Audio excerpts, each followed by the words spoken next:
کہ میرا محبوب وہ سہارا، جانوروں کا سہارا میرا آقا، بے قصوں کا سہارا میرا آقا، ہر کسی کو سہارا دینے والا، ہر کسی کو زندہ کرنے والا، ہر کسی کو زندہ و جاوید کرنے والا میرا آقا ہے۔ جب ہر ان کے لیے اتنی پریشانی، ان کے لیے اتنا صدمہ ہے، تو بتاؤ جس دن میرے آقا اس دنیا سے کوچ کر گئے، جس دن میرے آقا کا وصال ہوا، اس دن سے بعد تک کسی صحابی نے کوئی جلوس نکال کے واہ واہ نہیں کیا، انہوں نے اونچی اونچی آواز میں آہو بکا نہیں کی، انہوں نے کسی نے اپنا گریباں نہیں پھاڑا، کسی نے اپنے کپڑوں کو نہیں پھاڑا، کسی نے اپنے منہ پہ تماچا نہیں مارا، کسی نے اپنے آپ پہ تشدد نہیں کیا، کیونکہ غم مصطفیٰ تو سب سے بڑا غم ہے، صدمہ مصطفیٰ تو سب سے بڑا صدمہ ہے۔ لیکن اس کے باوجود کسی سے یہ ثابت نہیں کہ کسی نے کوئی واہ واہ یا آہا یا مرگے کہا ہو یا افسوس کیا ہو، بلکہ نہیں، شکر کیا اللہ کا کہ یہ محبوب آیا بھی شان سے ہے اور بلایا بھی شان سے گیا ہے۔ بلائیے نظر سبحان اللہ۔ تو کیا کرتے ہیں آپ لوگ جب ہر سال میلاد آتا ہے؟ تو آپ رونا پیٹنا ڈالتے ہیں یا خوشیاں مناتے ہیں؟ جی خوشیاں مناتے ہیں، خوشیاں مناتے ہیں اور لوگوں کو یہ بات سناتے ہیں، لب پہ صلی اللہ کے ترانے، اشک آنکھوں میں آئے ہوئے ہیں، یہ ہوائے فضا کہہ رہی ہے، میرے آقا تشریف لائے ہوئے ہیں، سب پڑھیں یہ ہوائے فضا کہہ رہی ہے، میرے آقا تشریف لائے ہوئے ہیں، لب پہ صلی اللہ کے ترانے، اشک آنکھوں میں آئے ہوئے ہیں۔ اس کا مطلب یہ ہے جو کسی کے جانے پہ واویلا کرے، وہ نہ طریقہ صراط مستقیم ہے، نہ طریقہ مسلمانی ہے، نہ طریقہ صحابہ کرام ہے، نہ طریقہ اہل بیت ہے، نہ طریقہ بزرگان دین ہے، بلکہ بڑی بات کر رہا ہوں، توجہ رکھنا ذرا، بڑی بات کر رہا ہوں۔ او غم تو اللہ نے بھی نہیں منایا، غم پہ تو اللہ نے بھی کچھ نہیں کیا۔ جب 12 ربیع الاول کا دن آیا ہے، سوموار کا دن اس دن بنتا ہے، سوموار والے دن افسوس نہیں کیا گیا بلکہ خوشیاں بانٹی گئی، لوگوں کو انعام تقسیم کیا گیا، لوگوں کو نعمتیں دی گئی۔ اور ایک سیرت کی کتابوں میں لکھا ہے اللہ تعالیٰ نے جبریل علیہ السلام کو حکم دیا، اے جبریل میرے نبی کے جانے کا کوئی غم نہیں، میرے نبی کے جانے کا کوئی صدمہ نہیں، میرے نبی کے آنے کا کوئی افسوس نہیں، میرے نبی کے جانے پہ کوئی آہو بکا نہیں، بلکہ خوشیاں منائی جائیں گی، کیونکہ آہو بکا وہاں ہوتی ہے جہاں کوئی چیز ختم ہو جائے، جہاں کوئی چیز مٹ جائے، جہاں کوئی چیز ہاتھ سے چھن جائے، جہاں کوئی چیز جو ہے وہ بندے سے گر جائے، اس کا غم ہوتا ہے، اس کا افسوس ہوتا ہے۔ اللہ تعالیٰ نے نہ افسوس کرنے کا حکم دیا ہے، نہ غم کرنے کا حکم دیا ہے، بلکہ فرمایا اگر کوئی میری راہ میں لڑنے کے بعد زندہ رہے تو وہ غازی ہوتا ہے، اگر لڑتے لڑتے میری راہ میں جان دے جائے وہ شہید ہوتا ہے، اور شہید زندہ ہوتا ہے، اور زندہ کے لیے افسوس نہیں ہوتا، زندہ کے لیے غم نہیں ہوتا، زندہ کے لیے آہ و بقا نہیں ہوتی۔ میرا محبوب کل بھی زندہ ہے، میرا محبوب آج بھی زندہ ہے۔ اس لیے مسلمانوں جب بھی 12 ربیع الاول کا مہینہ ہے اس دن غم نہیں منایا جائے گا، اس دن نعرے لگائے جائیں گے، خوشیاں منائی جائیں گی، ہمارے آقا آج بھی زندہ ہے۔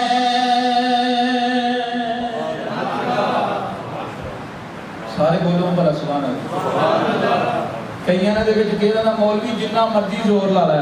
نہیں ہوں کہنا سبحان اللہ تو بڑی تقریر لگا کر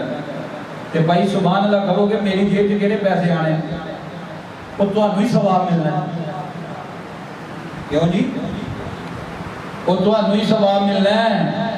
بولیے نا ذرا اونچی آواز میں سبحان اللہ سب کہیں سبحان اللہ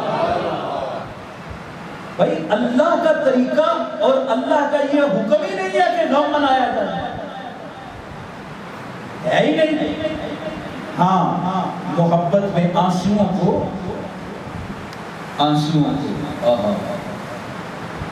حضرت یوسف علیہ السلام بچھڑ گئے نا تو حضرت یعقوب علیہ السلام ہے اس سے بھی کوئی بڑا صدمہ پتہ بھی ہو بچہ زندہ ہے بس اس چیز کا ہے پریشانی کہ نہ جانے کہاں ہے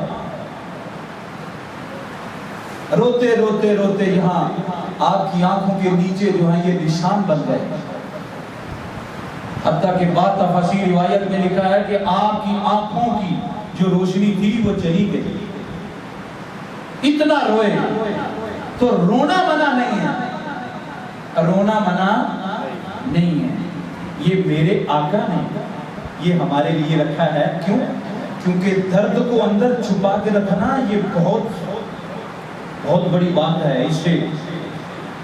دل پھٹ سکتا ہے برا حال ہو سکتا ہے اس لیے میرے آقا نے آنسو نکال کے ہمارے لیے آسانی پیدا کر دی کہ دکھ کو صدمے کو اندر نہیں رکھنا بلکہ اس کو آنکھوں کے ذریعے لوگوں کے سامنے اس کا اظہار کر دو اپنے پیاروں کا اظہار کر دو یہ طریقے کار ہے تو اس لیے میرے بزرگوں اور دوستوں اتنے بڑے بڑے کارنامے ہوئے لیکن کسی جماعت نے نہ جلوس نکالا نہ واہ واہ کیا نہ آہو بقا ہوئی نہ یہ طریقہ کار ہوا بلکہ کیا ہوا فخر سے سر بلند کیا فخر سے کیا کیا سر بلند کیا کیونکہ ہمارا اسلام زندہ باد ہے جو زندہ رہے وہ بھی زندہ باد جو شہید ہو جائے وہ بھی زندہ باد بولیے نظر سبحان ایک اور بات سنانے لگا وہ بھی حضرت مولا علی سے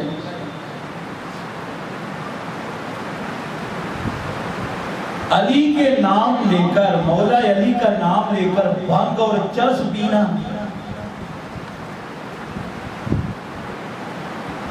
اور کیا کیا جھولے بنائے ہوئے ہیں جی یہ ملنگی لباس ہے جی اتنی اتنی تسبیحیں لٹکائی ہوئی ہیں لال شہباز کلندر جانتے اللہ بڑا وہاں پہ شہباز کلندر پہ دگ دگڑا ہوتا ہے حاجی بڑا ناچا جا رہا ہے اس میں یا ہمارے بھی بے وقوف جو ہے نا گاڑیوں پہ رکشوں پہ وہ جہاں پہ انہوں نے لگائے ہوئے تھے لال کلندر ہر کلندر لیکن یہ بھی تو سنیں لال شہباز کلندر ہے کون کیا نام ہے آپ کا یہ تو لقب ہے آپ کا یہ تو آپ کا عطائی نام ہے اصل نام کیا ہے اصل نام آپ کا عثمان ہے اصل نام آپ کا کیا ہے عثمان ہے تو جن کو عثمان غنی سے چڑ ہے تو پھر وہ لال شہباز کلندر کا نام کیوں لیتے ہیں کیونکہ لال شہباز کلندر کا نام ہی تو عثمان ہے آپ کا نام کیا ہے سارے بولو یار کیا نام ہے عثمان اور عثمان نسبت ہے مولا عثمان غنی ذوالنورین رضی اللہ تعالی عنہ تو اس لیے حضرت قوالی کے نشے میں ملنگی کے نشے میں اتنا تو یاد کرو کہ شہباز کلندر ہے کون دیکھیے آپ نے وہاں آگے جب ڈیرا لگایا ہے کیوں ڈیرا لگایا وہاں پہ آپ کیوں آ کے بیٹھا کیا وجہ ہے وہاں پہ بدکاری کا اڈا تھا وہاں پہ ایک ہندو راجدھانی جو ہے وہ ایک بادشاہ تھا اس وقت، اور وہاں اس نے بدکاری کا اڈا لگا کے رکھا ہوا۔ کیا ہوتا وہاں؟ بیوییں مرد خلط ملط ہوتا ہے، اخلاط و مخلوط ہو رہا ہے جناب، کوئی نہیں، سب کچھ، اور بیچ میں ان کی طرف دیکھ دیکھ کے بیچ میں مسلمان بھی شامل ہے۔ آج وہاں پہ مردوں اور عورتوں کو اکٹھا نچایا جاتا ہے، نام لیا جاتا ہے شہباز قلندر۔ وقت نہیں ہے، بلکہ میں آپ کو یہ بتاؤں، جب کسی بھی دربار پہ جا کے جب بھی کوئی بندہ خلاف شرعی کام کرتا ہے، جتنی اس سے تکلیف اندر والے بزرگ کو ہوتی ہے، حضرت مجدد الفیسانی حضرت شیخ عبدالحق محدث دیر بھی فرماتے ہیں، اے قبر پہ آنے والے، اگر تجھے پتہ چل جائے جو یہ کرتوت تو کر رہا ہے یہاں پہ مزار پہ آ کے، اس کی تکلیف جتنی بزرگ کو اندر ہو رہی ہے، اگر تجھے پتہ چل جائے تو تو سوچے بھی نہ ایسے کام کے بارے میں، جتنی تکلیف اندر بزرگوں کو ہوتی ہے۔ وہاں کیا ہے جی، یہاں سے لوگ جاتے ہیں، نشہ اتنا عمر ہو گیا جناب، جب تک وہاں ناچیں گے نہیں، ہاں جی دماغ نہیں ڈالیں گے، لاش شہباز قلندر جو ہے راضی نہیں ہوتی، جھوٹ ہے۔ دیکھیے میں آپ کو بات بتا رہا ہوں، آپ کے آنے سے پہلے وہاں پہ کیا ہوتا، عورتوں مردوں کو اور اڈے ہوتے بے حیائی کے، وہاں ناچ گانا ہوتا، اس کے بعد بدکاری ہوتی۔ حکم ہوا، اشارہ ہوا اپنے پیر و مرشد کی طرف سے، جاؤ حضرت وہاں جا کے بیٹھو۔ اور ہم لوگ تو اگلے سے بحث مباحثہ کرتے ہیں نا، جھگڑے کی کوشش کرتے ہیں۔ جو فقیر ہوتا ہے وہ کبھی کسی سے بات متکلم ہو کے کلام نہیں کرتا، بلکہ وہ فقط بیٹھ جاتا ہے اور اپنی نظر مارتا ہے، روحانیت ایسی مارتا ہے کہ سارے گرفت میں آ جاتے ہیں۔ آپ نا قریب ہی نا ایک جھونپڑی آپ نے لگائی، آپ وہاں پہ بیٹھ کے ایک رات جب اگلی آئی نا، وہ رات کو جب وہ جو اڈے جو نا وہ سارے ہوتے ہیں، وہ کیا ہوتا، سب تیار ہو کے آئے، عورتیں بھی آئی مرد بھی آئے۔ جب وہ اپنی خواہشات کو پورا کرنے لگی، ان کا نفس جو ہے وہ جواب دے گا۔ اس وقت عین تیاری میں، جب ادھر سے عورتیں بھی تیار ہوتی مرد بھی تیار ہوتے، عین تیاری کے دوران ان کا جو نفس ہے وہ جواب دے گیا، قوت نفسانی نہ رہی، قوت شہوانی نہ رہی۔ ایک دن، دو دن، تین دن، اور مختصر کے بازار بگڑتا گیا، حالت بگڑتی گئی۔ وہ جو کاروبار اس نے چلا کے رکھا ہوا تھا، اس پہ جو ہے کمی آنے لگی۔ ہر طرف سے آواز آئی، یہ کیا ہو رہا ہے، یہ کیا ماجرا ہو گیا؟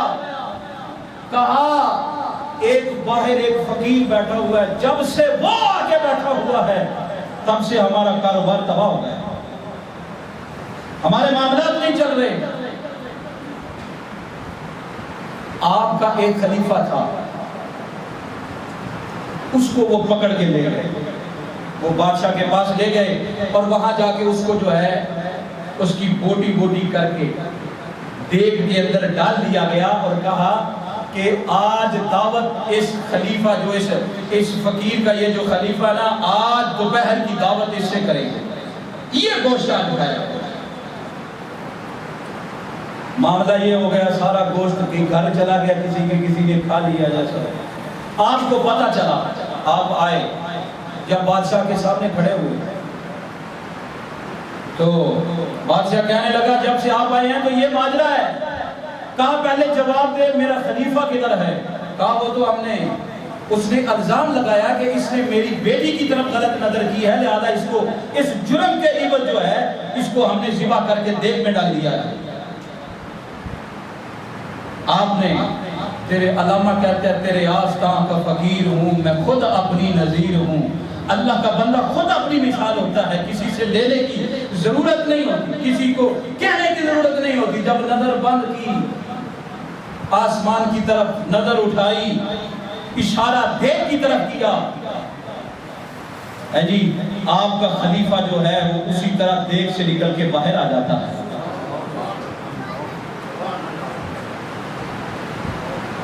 باہر آیا، کہا حضور ایسے مسئلہ ہوا ہے، اس نے مجھے پکڑ کے لایا، آپ کے بارے میں پوچھتا تھا، میں نے نہیں بتایا کہ کہیں آپ کو نقصان نہ ہو جائے۔ ہاں جی، کہنے لگا ماجرا کیا تھا؟ جب سے تو آیا ہے ہمارا یہ معاملہ خراب ہے۔ آپ نے کہا میں نے کچھ نہیں کیا، میں نے کسی کو کچھ کہا یا کسی کے پاس گیا ہوں، بس تو اپنا کام کرتا جا رہا ہے، جو میرا بادشاہ ہے وہ اپنا کام کرتا جا رہا ہے۔ تو میں یہ بات آپ کو اس میں سے یہ بتانی تھی کہ شہباز قلندر کے آنے سے پہلے وہاں پہ عورتوں کو اور مردوں کو اکٹھا نچایا جاتا تھا، وہاں پہ جو ہے اخلاق مخلوط کیا جاتا تھا، اور آج بھی وہاں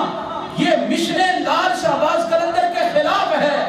بڑے بڑے کڑے پہن کے، بڑے بڑے جبے اور جوتے ملنگ اور بانگ اور چرس پی کے وہاں لال شہباز کا نام لے کر ڈونگر جانا جانا، یہ مشنیں لال شہباز قلندر کے خلاف ہے، اور آج بھی پہلے خلاف ہے۔ آپ نے اس کو بند کیا، آج بھی جو وہاں جائے لیکن اپنی عورتوں کو وہاں نہ لے جائے اور وہاں یہ کام نہ کروائے، وہ اہل مشنیں لال شہباز قلندر ہے، وہ محبت لال شہباز قلندر ہے۔ وہاں جا کے ناچنا، ٹپنا، گانا، جی گلوچ کرنا، وہاں پہ جا کے شراب نوشی، بانگ چرس، یہ سارے غلط اخلاق مخلوط کرنا، یہ حضرت شہباز قلندر کے مشن کے خلاف ہے۔ پتہ چلا یہ جو بڑے بڑے کالے کالے جوبے، بڑے بڑے کالے بڑے بڑے داستانے پہن کے جو وہاں ناچا جاتا ہے، ان کو یہ معلوم ہونا چاہیے حضرت عثمان غنی سے ہے لال شہباز قلندر۔ آپ حضرت عثمان غنی سے جو ہے آپ کی روحانیت ہے، اور جو حضرت عثمان غنی کا ماننے والا ہے وہ حضرت لال شہباز قلندر کا ماننے والا ہے، اور جو لال شہباز قلندر سے محبت رکھتا ہے اس کی علامت، اس کی نشانی یہ ہے کہ وہ حضرت عثمان غنی سے بھی محبت کرتا ہے۔ بولیے ذرا سبحان اللہ۔ اس لیے میرے بزرگوں اور دوستوں، جہاں آپ اتنے نشے میں جا کے یہ سارا سنتے ہیں، وہاں اتنا بھی تو یاد رہے یہ ہے کون؟ جو بزرگ ولی ہوتا ہے وہ شریعت کا پودا لگاتا ہے، شریعت کا پودا اکھیڑتا نہیں، شریعت کو پامال نہیں کرتا۔ اس لیے جس دربار پہ جہاں بھی اگر 2 نمبر لوگ، 2 نمبر کام ہو رہا ہے، سمجھے کہ وہاں مشنیں بزرگوں کے خلاف ہے۔ صوفیاء کا طریقہ نہیں، صوفیاء کا طریقہ یاد الہی ہے، تنہائی ہے، خلوت ہے، صبر ہے، پیار ہے، الفت ہے، اخلاق ہے، معیار خدا ہے، اور طریقہ کار مصطفیٰ ہے، اور محبت صحابہ و صوفیاء ہے۔ اللہ تعالیٰ میں اس پہ عمل کی توفیق عطا فرمائے۔ وآخر دعوانا الحمدللہ۔